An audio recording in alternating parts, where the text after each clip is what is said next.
Kalau dia segar, dia keras lah, dia sikit.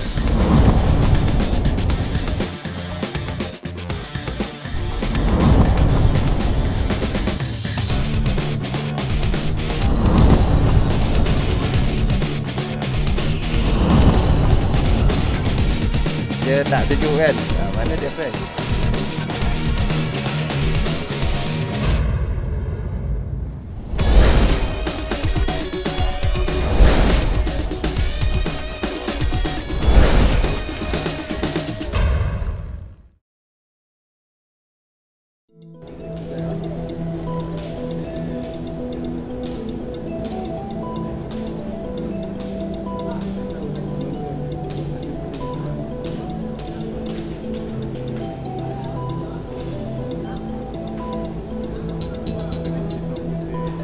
Amalan kebersihan dan kendalian ikan yang baik di peringkat pendaratan merupakan faktor penting bagi memastikan jaminan tahap kualiti dan keselamatan makanan dalam pemasaran produk ikan dan hasil ikan.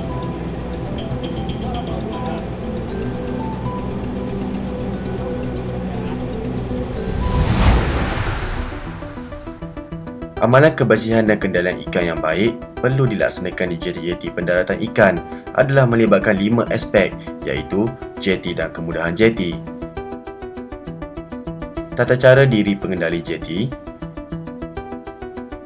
sumber bahan mentah iaitu ikan, penyelenggaraan dan sanitasi, dan yang terakhir adalah dokumentasi.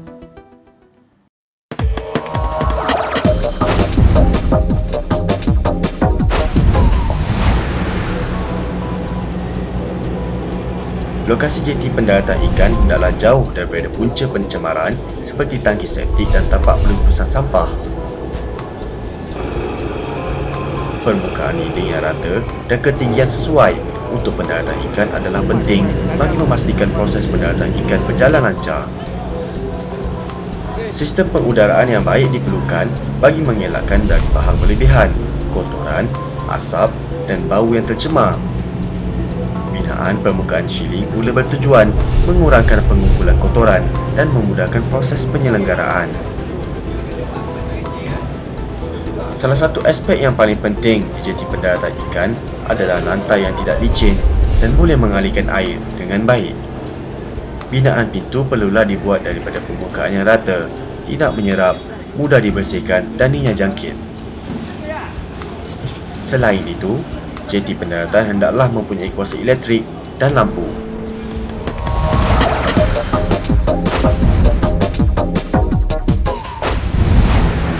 Pengendali jeti pendaratan ikan hendaklah menjalani pemeriksaan perubatan dan mendapatkan vaksinasi daripada doktor.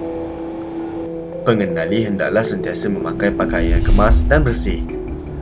Semasa proses pengendalian ikan dijalankan, pengendali perlu memakai sarung tangan dan kasut getah, serta mengekalkan kuku yang pendek dan bersih. Pengendali dilarang memakai barang kemas atau objek lain yang boleh terjatuh dan mencemarkan ikan.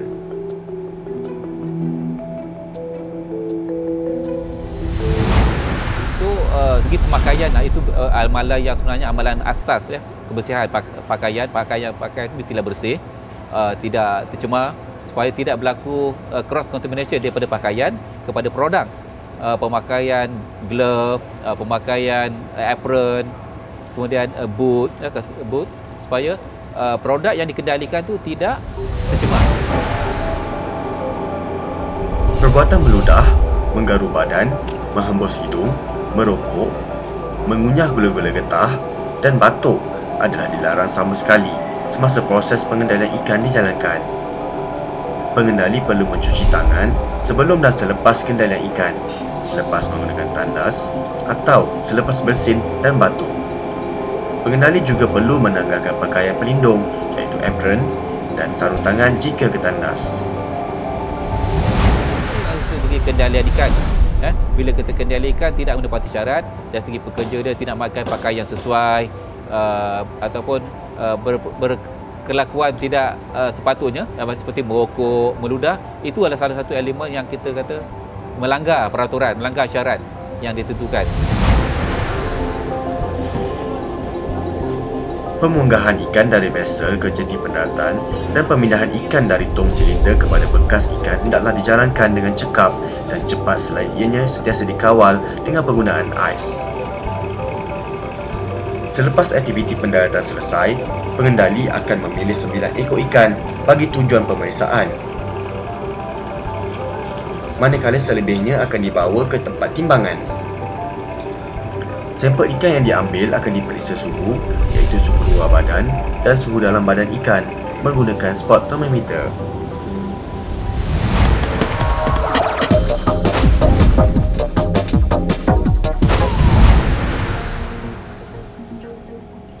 Selepas ditimbang, ikan akan dipindahkan ke meja penggradean. Ikan yang telah digradkan akan dibungkus dan disimpan dalam kotak ikan berinsulasi food grade dengan kuantiti ais dan ikan pada nisbah 1:2 atau 100 kg ikan dan 50 kg ais. Proses simpanan hendaklah dilakukan segera. Kotak ikan hendaklah bersih, tidak rosak dan tidak menggunakan plastik pembungkusan. Pengendali hendaklah merekodkan kod traceability bagi setiap kotak ikan berkenaan yang melibatkan nombor vesel, kod jeti, tarikh, spesies dan kuantiti ikan ke dalam borang penghantaran.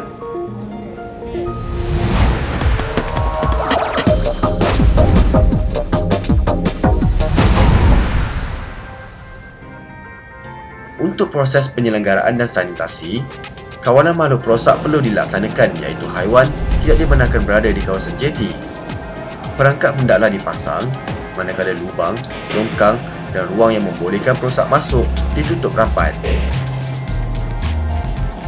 Sampah dan bahan buangan pula perlu disimpan dalam bekas yang bertutup. Pekerja perlu sentiasa memeriksa jeti bagi mengesan wujudnya serangan makhluk perosak dan sebarang serangan makhluk perosak perlu diatasi segera.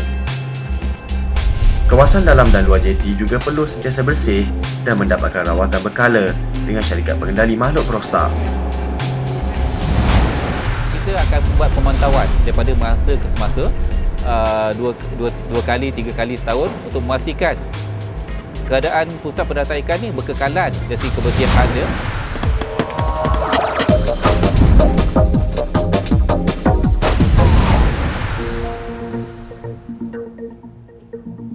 Selepas semua proses pembungkusan siap, pengendali hendaklah mengemukakan senarai borang penghantaran kepada pegawai LKIM di pusat pengisytiharan LKIM yang berhampiran. Pegawai LKIM akan menyimak dan memasukkan maklumat mengenai pendaratan ke dalam komputer untuk mengisytiharkan pengedaran. Borang pengedaran akan dikeluarkan dan pengendali hendaklah mengemukakan kepada pegawai LKIM di jeti pendaratan untuk semakan dan pengesahan. Kemudian, kotak ikan akan dimuatkan ke dalam lori untuk proses penghantaran. Kita sudah mencapai satu standard yang tinggi. Secara tak langsung, kita tidak beruji masalah untuk ekspor ke negara lain. Singapura pun sekarang akan menggunakan syarat sama. Jadi, kalau kita tidak mematuhi keperluan negara lain ni, produk kita tak boleh ke mana-mana.